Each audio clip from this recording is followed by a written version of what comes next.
The sun rose, casting its golden rays on the monastery. The disciples gathered around Buddha, anticipating his teachings. Ananda, a young disciple, stepped forward hesitantly. Master, my thoughts are heavy with negativity. They torment me constantly. What should I do? Buddha gazed at Ananda with compassion. His eyes held a deep calmness, reflecting the vast ocean of understanding. Ananda, Buddha began softly. Thoughts are like clouds that pass through the sky. They are impermanent, always changing, never static. But Master, Ananda replied, these thoughts feel relentless, weighing heavily on my heart. How can I escape their grip? Buddha pointed to the leaves scattered across the ground. Do you see these leaves? The wind moves them effortlessly. Just as the wind moves these leaves, Buddha continued, you must allow your thoughts to flow without clinging to them. But Master, what if the thoughts persist and refuse to leave? Ananda asked, his voice tinged with worry. Buddha picked up a leaf and held it gently. A thought may arise, but your attachment keeps it present. Release it, and it will drift away. Another disciple spoke up, his voice trembling. Master, I often feel powerless against my mind. It overwhelms me entirely. How can I regain control? Buddha smiled and gestured toward the sky. The sky is vast, untouched by the clouds that pass. Your mind is like the sky, he continued. When you identify with the clouds, you forget the vastness of the sky. Remember, you are not the clouds, but Master, the disciple persisted. How do I realize this truth? The clouds feel so real, so consuming. Buddha placed a hand over his heart. Begin by observing. Watch your thoughts rise and fall. Do not judge, do not grasp, simply observe with kindness. Resilience is not born from perfection, Ananda. It arises from imperfection, from learning, from trying even in moments of doubt. It allows you to see your true nature. The disciples nodded, absorbing the wisdom offered. Within you lies a strength that does not falter when setbacks arise. It is the power of your own will and faith. Master, sometimes my negative thoughts feel justified. They stem from real fears and pains. What should I do? Buddha turned toward him, his gaze unwavering. Subhuti, pain is a teacher, not an enemy. Learn from it, but do not let it consume you. He continued, fear and pain arise as signals. They ask for your attention, but they do not define who you are. Master, Subhuti asked, how do we learn from pain without being overwhelmed by it? It feels so powerful at times. Buddha picked up a handful of soil. This soil nourishes life, yet left unchecked, it can smother growth. Balance is key. He placed the soil gently aside. Balance means knowing when to listen and when to release. It is the art of discerning with wisdom. The disciples reflected on his words. Buddha's teachings seemed like lanterns illuminating the path through their inner struggles. A disciple named Mara hesitated before speaking. Master, I often feel my thoughts are like chains. They hold me captive, and I cannot break free. Buddha's gaze softened further. Mara, a chain is only strong when its links are intact. What happens when the links are broken? Mara answered, the chain falls apart, and it loses its power. It can no longer bind or imprison. Indeed, Buddha said, your attachment to thoughts is the link. Break the attachment, and the chain loses its hold. But Master, Mara asked, how do we break these attachments? They seem ingrained, almost impossible to undo. Buddha gestured to the water in a nearby bowl.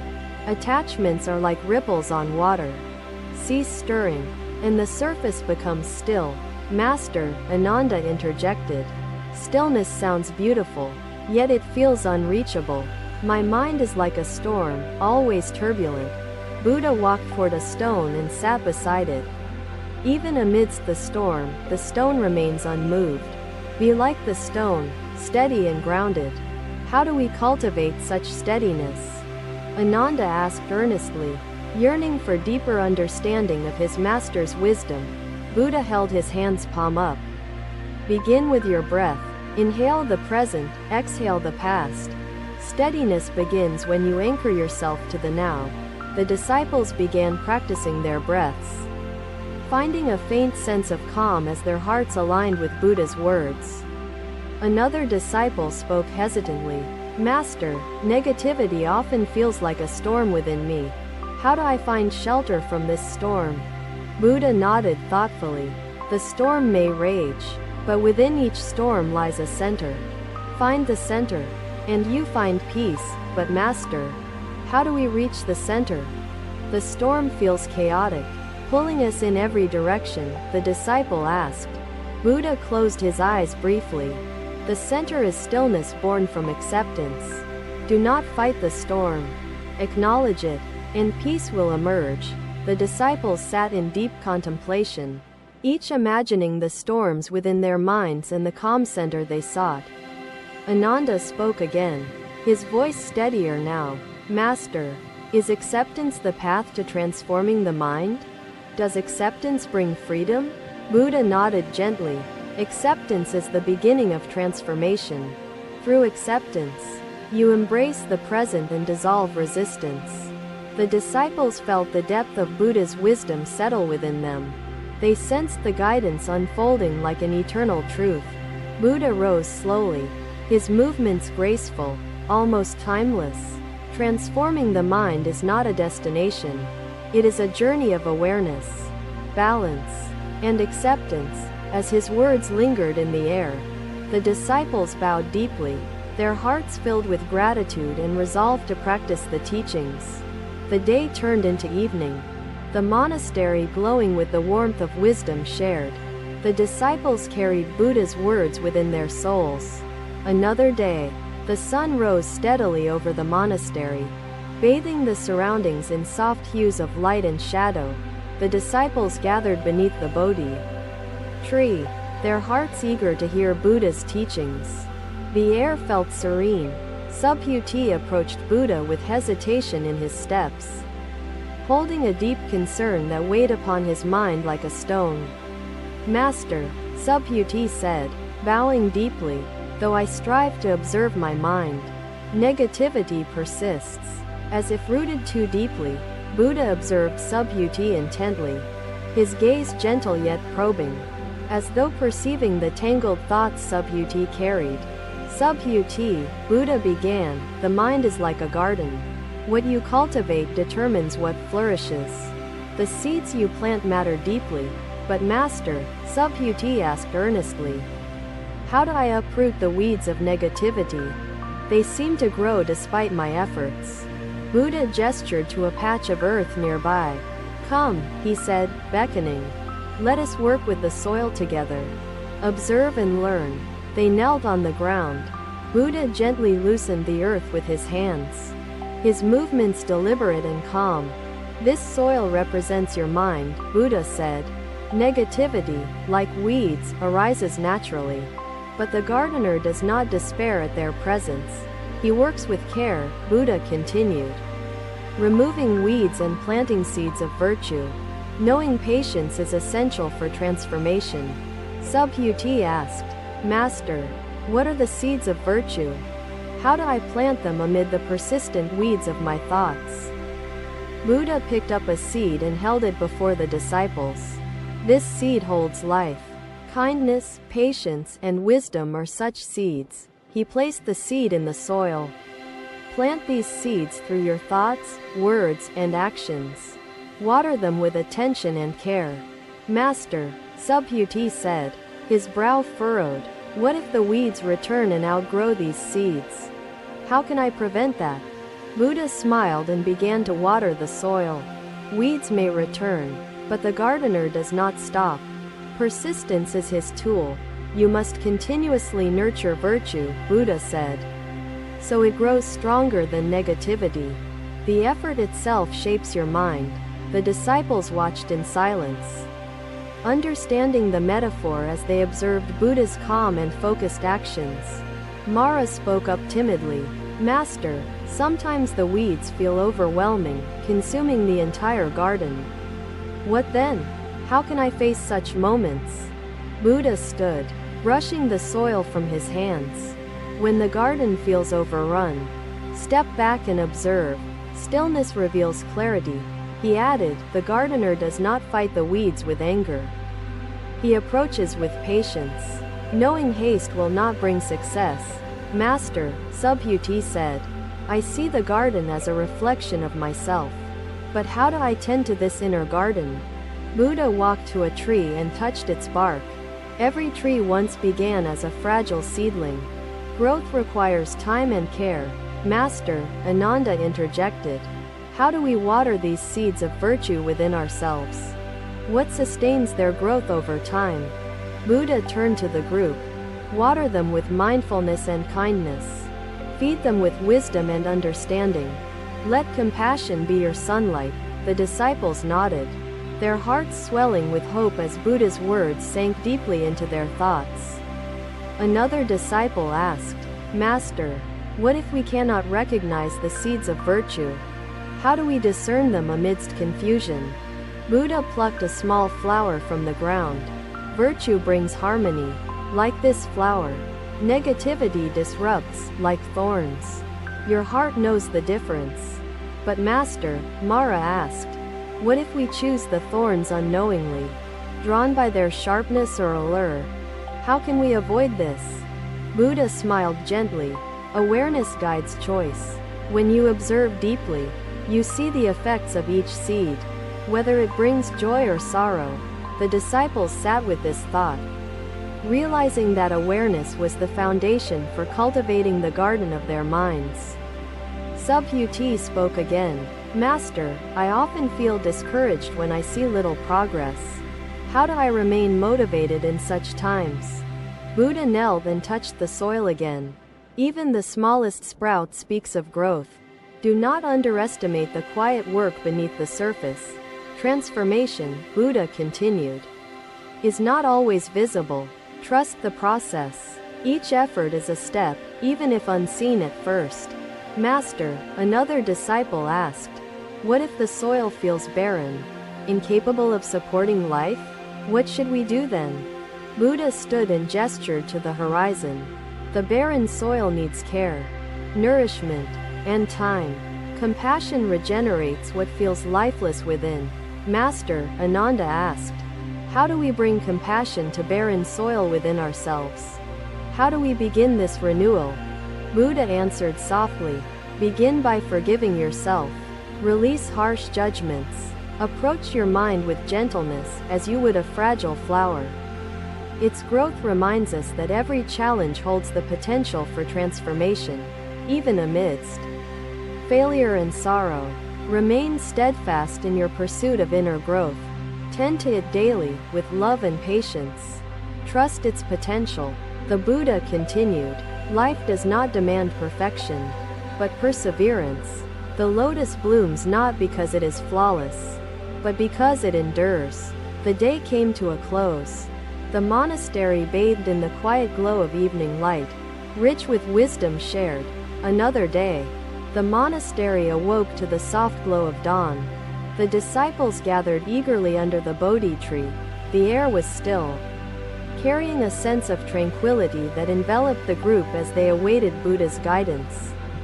Mara approached Buddha, his expression clouded by doubt, his heart weighed down by lingering uncertainty. Master, Mara began hesitantly, though I practice your teachings, my thoughts remain turbulent. Clarity feels like a distant dream. Beyond my reach, he said. Buddha turned his serene gaze toward Mara. His eyes conveyed a depth of compassion that seemed infinite and unwavering. Mara, Buddha began, his voice calm and steady. Clarity arises not from seeking, but from allowing the mind to settle naturally. He gestured toward the nearby pond, its surface reflecting the morning light. Come, Mara, let us observe the water together. They walked to the pond, its surface disturbed by ripples from the breeze.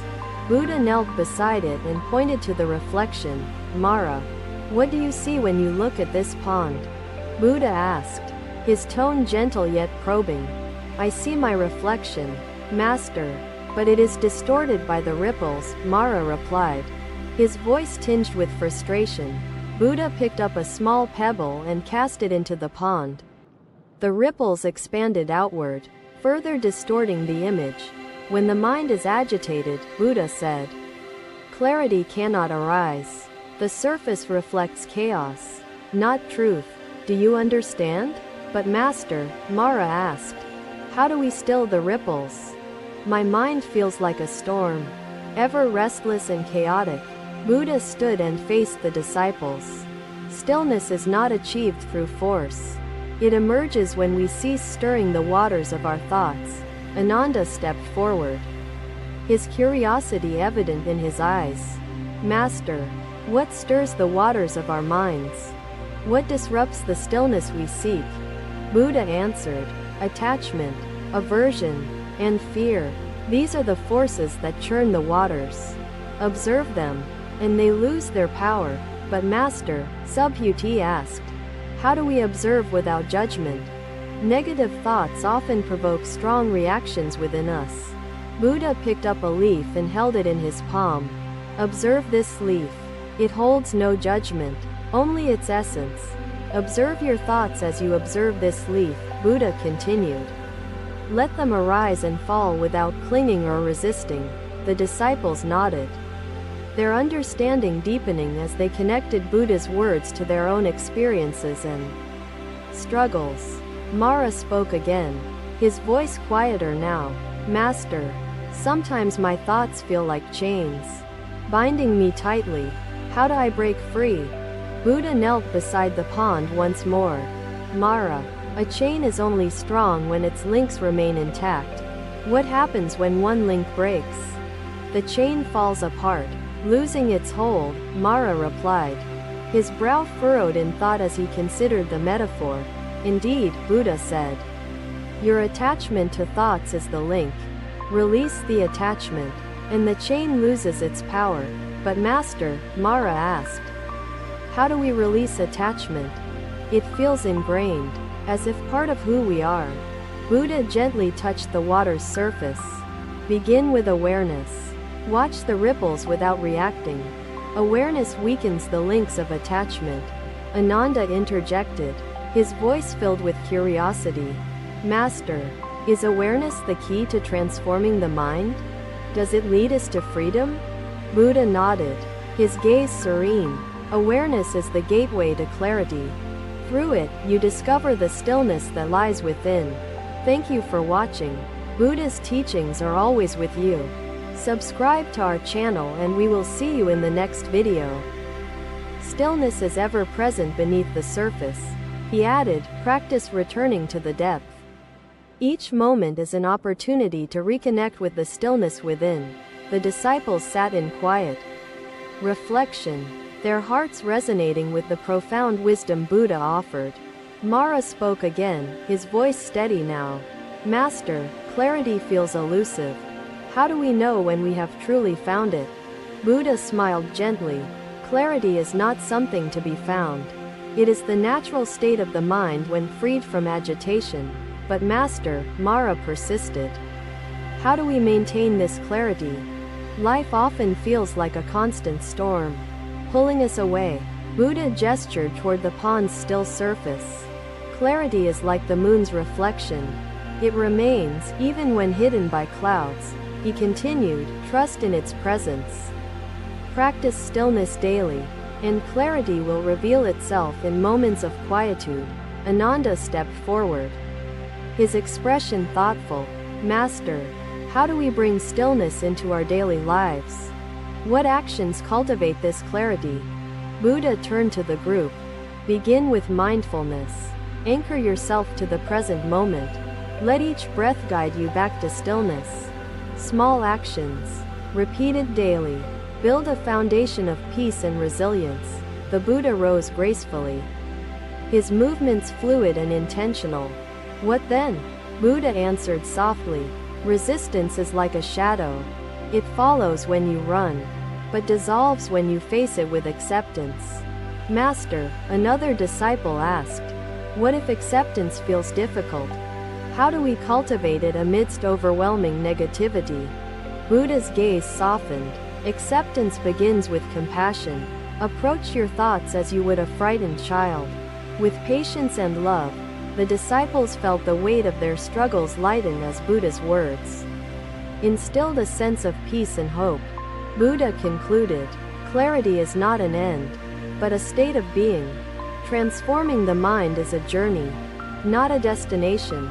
The sun cast long shadows across the monastery, its warmth mirroring the wisdom Buddha shared with his disciples. The day came to a close.